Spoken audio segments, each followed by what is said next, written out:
Class 5 chapter SST chapter 14 arrival of the British अंग्रेजों का आगमन।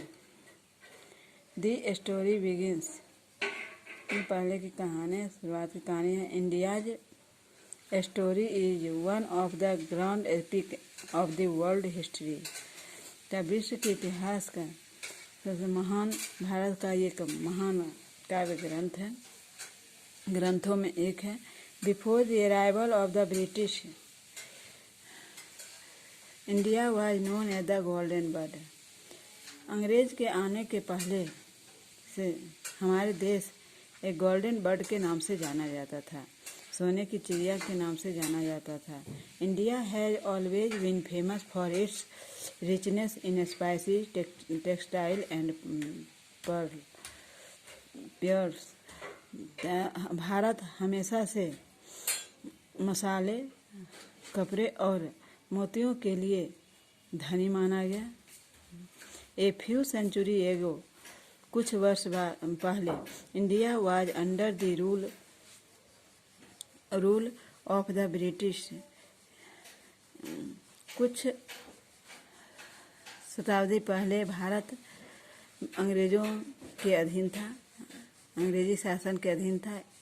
इन दिस चैप्टर, इस चैप्टर में we will study about the modern history of India. हम लोग आधुनिक भारत के आधुनिक इतिहास के बारे में अध्ययन करेंगे। The Portuguese were the first among the Europeans to come to India.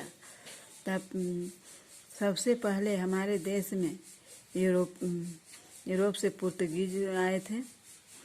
In 1498 AD 1498 AD में Vasco da Gama a Portuguese sailor discovered a new sea route to India and landed at Calicut. Vasco da Gama 1498 ईस्वी में Vasco da gamma ने, जो पुर्तगाल के एक नाविक थे, उन्होंने समुद्री मार्ग से इंडिया आने का नया मार्ग खोजा और वो वहाँ से चला और कालीकट पहुँचा। इट इज़ इन केरला, जो अब केरला है। A state well known for its spices, जो यह स्टेट मसाले के लिए फेमस है, मसाले के लिए जाना जाता है। Spices were most important item of trade that the Portuguese dealt in because spices helped in preservation of meat and made the food tastier. Species सबसे अधिक महत्वपूर्ण आइटम है व्यापार का, और जो पुर्तगाल के रहने वाले लोग इसके बारे में जाने, क्योंकि स्पाइसीज जो है वह मसाले के रूप में मांस बनाने में और भोजन को स्वादिष्ट बनाने में उसका उपयोग किया जाता है। They also trade in silk and gold which were considered very valuable in the whole Europe. मसाले के अलावा वे लोग सिल्क और गोल्ड का भी व्यापार किया, जो बहुत ही बहुमूल्य पूरे यूरोप में था। The Portuguese then settled in Goa, Daman and Diu. तब पुर्तगीज ने गोवा, दमन और दीव में रहना शुरू कर दिया, वहीं पर अपना स्थायी बना लिया। Soon the Dutch and French followed the Portuguese into India and established trade centre. और जल्द ही वह डच, फ्रेंच ये भी भारत में आ गए और यहाँ पे आके एक व्यापार का केंद्र बना लिया, East India company. Then the British also came to India eventually. तब ब्रिटिश भी भारत आए। Eventually the British gain a strong foothold by defeating the Portuguese, Dutch and France. Portuguese, Dutch और फ्रांस को हरा करके ब्रिटिश ने अपना यहाँ पर पैर जमा लिया। Dutch they set up a big trading centers at Surat, Bombay, Kolkata and Madras and turned them into big forts.